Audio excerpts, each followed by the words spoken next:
Oh, hello there.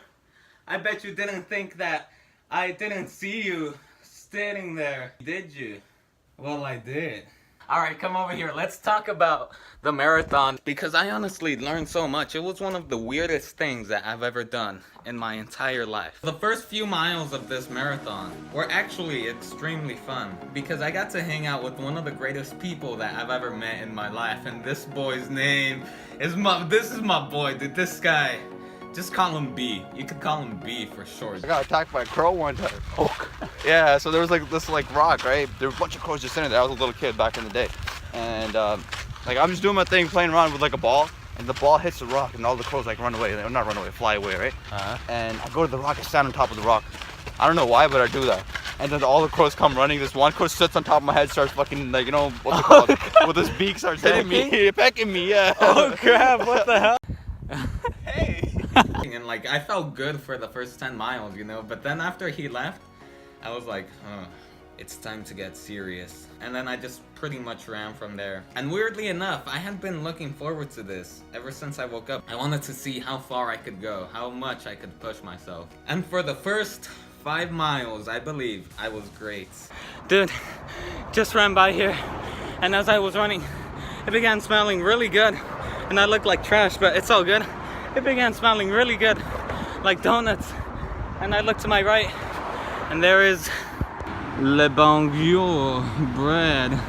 Oh my god. And then right after that donut shop, a car crashed. Oh boy, someone just crashed hard out here, dude. He's a big buff guy though, so I'm not trying to get, oh man, I have to run back this way. Damn, Daniel.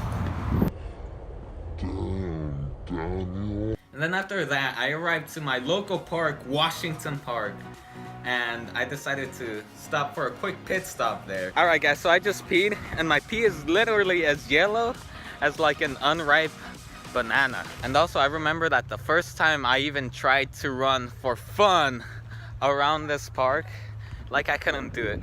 I could not do it, and it's tiny, it's super tiny, but I could not do it. I had to stop twice, and now I'm out here doing the marathon. Whew. I'm over halfway there now.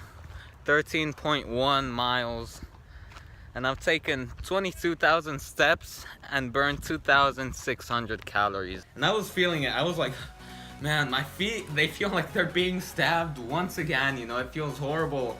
And my heart and my back, it just hurts. But then I looked around and it was just another average normal day, you know, like there was people playing soccer, people playing tennis, people laughing, people just walking their dog. And it was all just so relaxing. It was just so peaceful. And then around this time, I realized that my phone was pretty much as dead as I was. I realized that the phone was like on 27%. And I decided to turn it off completely because I didn't want it to run out of battery. And so now, it honestly really was just me and the road, because before I could like run. Ooh, there's something cool over there. Let's vlog it. Whoa! Look at this, a car crash, you know? But like now it's just, oh, a car crash.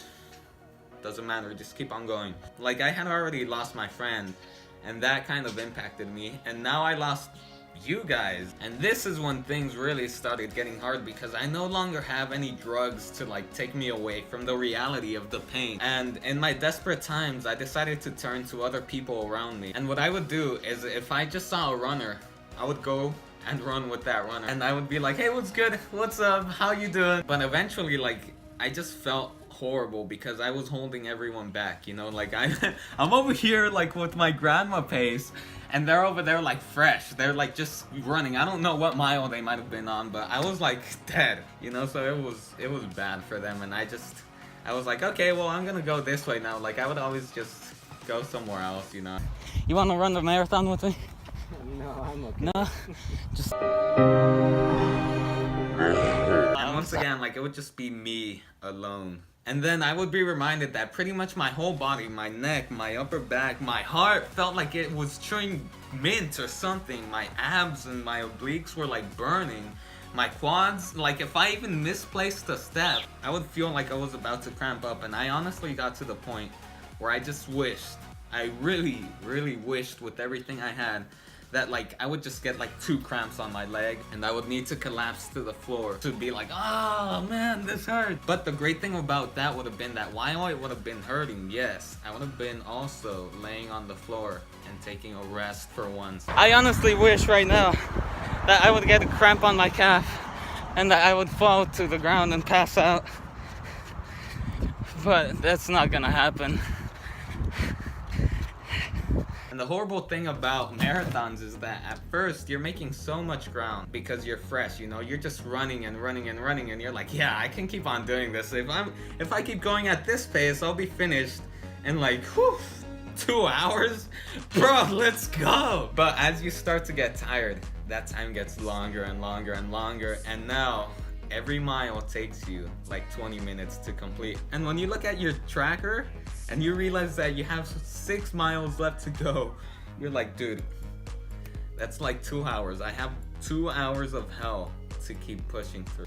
And the weird thing was that every once in a while I would get these random impulses of like energy, and I would just like be able to go from my grandma pace to back to like just regular pace, and I would get so much clarity during that time. Like I would be like, dude, like everything hurts, but you're okay. This isn't the pain where you're gonna have to get like a leg amputated. Like you're okay, you can keep on running for the next 20 miles and you'll probably be great. But eventually like the pain would just, again, it would come back too strong and I would just need to go back to grandma mode. And once again, I would get super angry because now I was pretty damn close to my house and I just wanted to go lay down. I wanted to lay down anywhere, but like my house is where food is, and I had not eaten in the entire day. You know, all I did was wake up and I was like, let's go straight to the marathon. I didn't eat anything. I'm so hungry. I haven't eaten anything. I want to get home and just eat, dude. Yet somehow every time I ran by a jogger, for some reason like my face just went like, hey, you know, and I went like this a couple times and they were like, ha! And I remember like I high-fived a lot of people, but there was just this one lady that when she looked up and she saw my face, she was like, oh, hey! And she just high-fived me and she was like, ha! And I swear to you, she kept on running laughing for like the next block, and it was just the weirdest thing that I've ever seen in my life. But yeah, like things like that are, I feel like, what kept me going. And something funny that was also happening to me on my run was I felt like I was drunk. Less than a mile, oh my god, why am I running crooked? And honestly, even though I feel like it was hell and I wanted to die, it was only for 6 hours. 6 hours isn't that long. Like I really wish I would have gone to 10 hours. No, I got it. I got it. You didn't get it. Look. Daddy, look how nasty, dude. No way. What? The Danko boy. Felt like throwing up, dude. And then I felt like I was gonna die. And then I was like, dude, it would be better if I just died right now. It's hard. Dude, you feeling okay? Why are you full Saiyan? Are you going Super Saiyan?